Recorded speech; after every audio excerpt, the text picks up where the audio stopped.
Je m'appelle Philippe Ribeiro. Je suis directeur artistique de la compagnie Um Passo à Frente, que ça veut dire Un pas en avant, compagnie basée en France. Moi, ma formation de base, je suis circassien. J'ai travaillé les arts plastiques encore au Brésil. Et aujourd'hui, avec mon travail, j'essaie un peu de retrouver, de faire croiser un peu la langage circassienne, la danse, les arts plastiques. Je ramène ce travail comme un genre de performance plastique circassienne, parce qu'il y a quand même un genre d'installation plastique avec tout ce bois en exploitant tout son côté plastique, et tout son côté, les textures, les couleurs, son côté esthétique, les formes que ça peut donner. Voilà, j'essaie de croiser tous ces univers là-dedans. J'ai eu toujours une relation assez profonde avec la nature, avec les arbres, depuis petit, même des familles, mon grand-père, mes oncles, comme ils ont appris à avoir une relation avec la forêt, avec les arbres et tout ça. On va dire c'est mon coin de décharge, mon coin de repos, mon coin de paix. Me trouver sur les arbres, on va dire. C'était beaucoup de fois ça, parfois je m'enfuissais, je voulais être tranquille, je montais sur un arbre, je restais là-bas, un peu en train de méditer, en train de passer du temps, un peu, quand j'étais petit, oui, monter sur les arbres pour choper des fruits, pour jouer, pour se cacher. Et aujourd'hui, comme circassien, je continue à faire ça, monter sur des arbres un peu coupés, un peu transformés, créés par moi, mais elles sont là encore, des bouts des arbres que je continue à monter dessus. Les peuples autochtones brésiliens, les Indiens brésiliens, il y a beaucoup qui disent que les âmes de nos ancêtres, ils habitent dans les arbres. Et alors, ça commence aussi avec cette relation un peu sacrée avec la forêt. Parce que déjà, dans ma famille, même dans ces peuples, il y a une relation avec la forêt au-delà qui est juste un espace environnemental. Je ne sais pas si c'est bien dit, mais voilà. Mais c'est aussi une relation sacrée, une relation avec tous ces êtres vivants, visibles et invisibles là-dedans. Et entre Madeira, il essaie d'un peu ramener ça au plateau.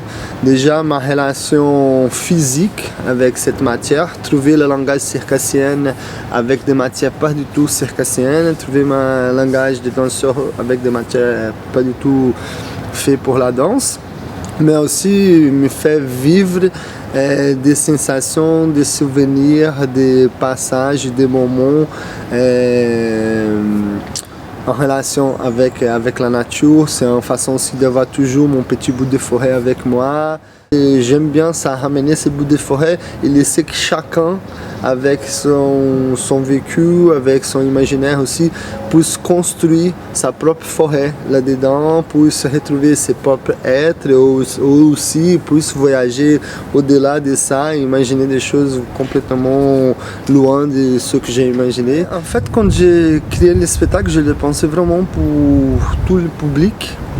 Moi, j'aime bien penser ça, et un spectacle aussi qui puisse jouer n'importe où, partout, pour un peu casser un peu cette barrière artiste public, espace de scène, théâtre, c'est pour la scène, c'est pour la scène. Non, je voulais vraiment pouvoir aller n'importe où avec cette matière. Et c'est super intéressant chaque fois de voir comment les enfants sont avec moi à chaque moment, et je pense que c'est tout ça, toutes ces découvertes que ça fait naître un personnage aussi, qui au début n'était pas là, qui se communique beaucoup plus avec ses enfants et aussi avec les adultes, mais que ça permet vraiment que ça touche un peu tous les tranches d'âge, tous les genres de public et tout. Même des expériences que j'ai eues en outre-mer et tout, avec des publics pas du tout habitués au spectacle et tout. C'était super intéressant déjà que je porte un fagot sur la tête, qui pour beaucoup de gens, en beaucoup de cultures, c'est quelque chose de quotidien. C'était super intéressant leur réaction de voir ça être fait, genre cette façon, cette chose quotidienne de porter quelque chose dans la tête, dans leur culture, comme dans la culture brésilienne aussi. Mais c'est super intéressant de voir leur relation en voyant ça se transformer en spectacle, en art. Qu'est-ce qu'il fait? Ah, c'est comme mamie, ah, c'est ça, c'est ça. Les commentaires, c'est toujours très intéressant. Et je pense que la musique aussi a une importance très grande pour porter aussi tous ces genres de public, parce que je vois que pour les jeunes par exemple, ils sont emballés avec les grooves, avec la rythmique de la musique. Les petits aussi, je vois souvent des réactions qui sont là avec la tête, avec leur corps là, en train de taper et tout, en train de bouger. Je dis ah, ok, ça lance quelque chose, quoi. Ça c'est super plaisant de sentir. J'ai eu la première rencontre avec les cirques, j'avais 17 ans.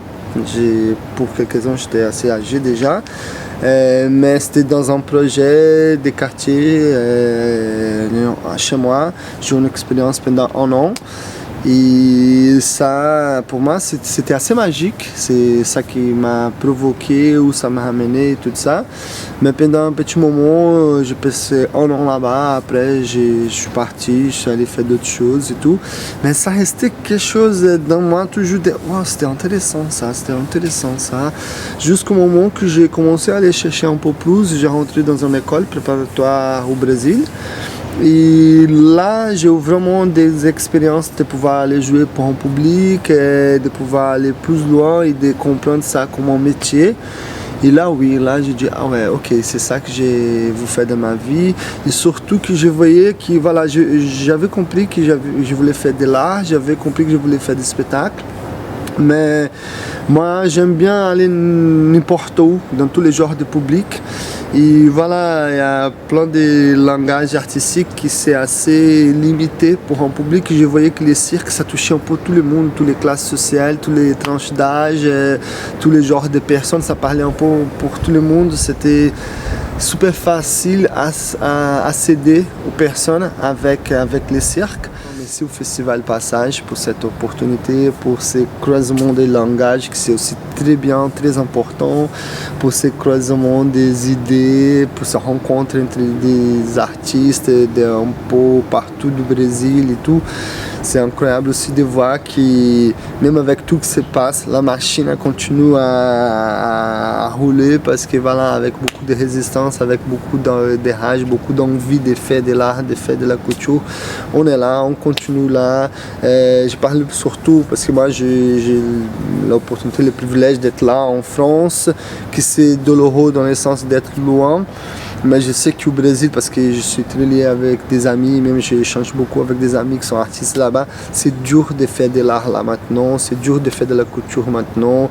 Les subventions, les moyens qu'on avait sont coupés, mais vraiment de façon très forte.